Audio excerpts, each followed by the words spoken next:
महायुती शिवसेना विरुद्ध भाजप असा सामना सुरू झालाय। भाजप शिवसेनेच्या जागांवरही डोळा ठेवून असल्यानं शिवसेनेनं भाजपा विरोधात आघाडी उघडली आहे।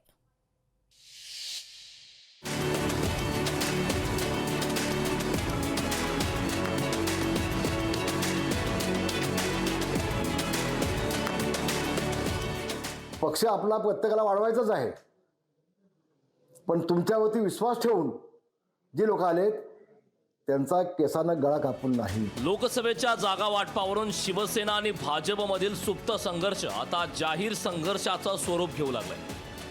शिवसेनेच्या हक्काच्या लोकसभेच्या जागांवर भाजपनं हक्क सांगितल्यानंतर शिवसेनेचे नेते भाजपवर जाहीर टीका करू लागले। रामदास कदमांच्या टीकेला फडणवीसांनीही उत्तर दिलंय।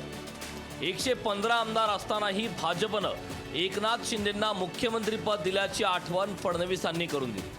टोकाचं बोलण्याची देखील त्यांची सवय आहे, कधी कधी रागाने देखील ते बोलतात। भारतीय जनता पक्षाने शिवसेनेचा सन्मानच केला। त्यांनी हे लक्षात घेतलं पाहिजे, आम्ही 115 आहोत, तरी देखील आमच्यासोबत आलेल्या शिंदे साहेबांना आम्ही मुख्यमंत्री केलं।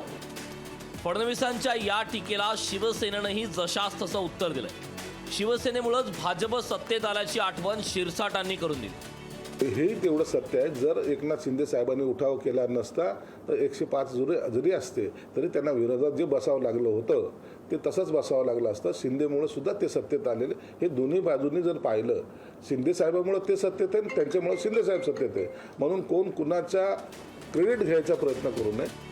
रामदास कदमांविरोधात नारायण राणेंनी आघाडी उघडली। नारायण राणेंनी रामदास कदमांवर खास त्यांच्या स्टाईलची टीका केली।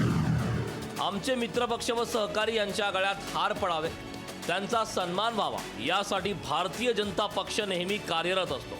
आम्ही केसाने गळा कापत नाही, केसाने गळा कापणारे आता राणोमाळ फिरत आहेत। आपणच आपले नाव घेऊन काय उपयोग? जनमानसात आपले नाव असले पाहिजे। फांदीवर बसलेल्यांनी आव्हानाची भाषा करू नये, नाहीतर आपल्याच फडफडीने फांदी तुटून राम राम म्हणण्याची वेळ येईल, असं नारायण राणे म्हणाले। दुसरीकडे मुख्यमंत्री एकनाथ शिंदेंनी सगळं काही सुरळीत होईल असा आशावाद व्यक्त केला।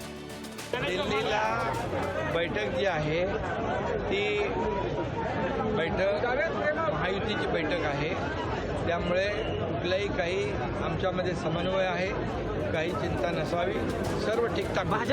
महायुतीत सगळं काही अलबेल आहे असं वाटत असतानाच शिवसेनेनं भाजप विरोधातच आघाडी उघडली। आता खासगीतली नाराजी राहिली नसून त्याला उघड संघर्षाचं स्वरूप प्राप्त झालंय। कोल्हापूरहून सतेज औंधकरसह भूषण शिंदे, लोकशाही मराठी, मुंबई।